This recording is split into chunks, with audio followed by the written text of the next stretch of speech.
আদালত চত্বরে নাটকীয় কাণ্ড। বর্ধমান আদালত চত্বরে তীব্র চাঞ্চল্য। ফিল্মি কায়দায় আগ্নেয়াস্ত্র সহ গ্রেফতার এক যুবক। যুবককে কবজায় আনতে হিমশিম পুলিশ। রাস্তায় কয়েকজনের সঙ্গে এক যুবককে ধস্তাধস্তি, মারপিট বলে অনেকেই বলতে থাকে যে মারপিট শুরু হয়ে গিয়েছে তাদের মধ্যে। জানবো, অরূপ লাহা রয়েছেন টেলিফোনের প্রতিনিধি। অরূপ, ঠিক কি হয়েছিল? দেখো, বিকাল 4টে তখন একবারে আদালত চত্বর ভরা, কেননা বিকালের দিকে বেশিরভাগ তো কেসের রায়দান হয়, সেই কারণে যারা বিচার প্রার্থী বা যাদের আত্মীয় স্বজন সবাই থাকেন ওই সময়। ওই সময় হঠাৎ দেখা যায় আদালত চত্বরের ঠিক টাউন স্কুলের যে দিক আছে সেই রাস্তার মধ্যে ধস্তাধস্তি হচ্ছে কয়েকজনের সঙ্গে। স্বাভাবিক অনেকেই ভেবে থাকেন যে বোধহয় মারামারি হচ্ছে, কিন্তু পরে দেখা যায় যে দুজন পুলিশ কর্মী রীতিমতো একজন দুষ্কৃতীকে পাকড়াও করেছে এবং তার পকেটে যে আগ্নেয়াস্ত্র আছে সেটাকে বের করার চেষ্টা করছেন, কিন্তু কোনোই পারছেন না।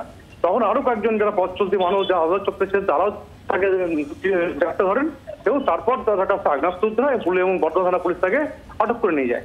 আজকে তাকে গ্রেফতার করা হয়েছে এবং বর্ধমান কোর্টে তাকে তোলা হয়। বাংলার আওয়াজ, বাঙালির আবেগ, জি 24 ঘন্টা।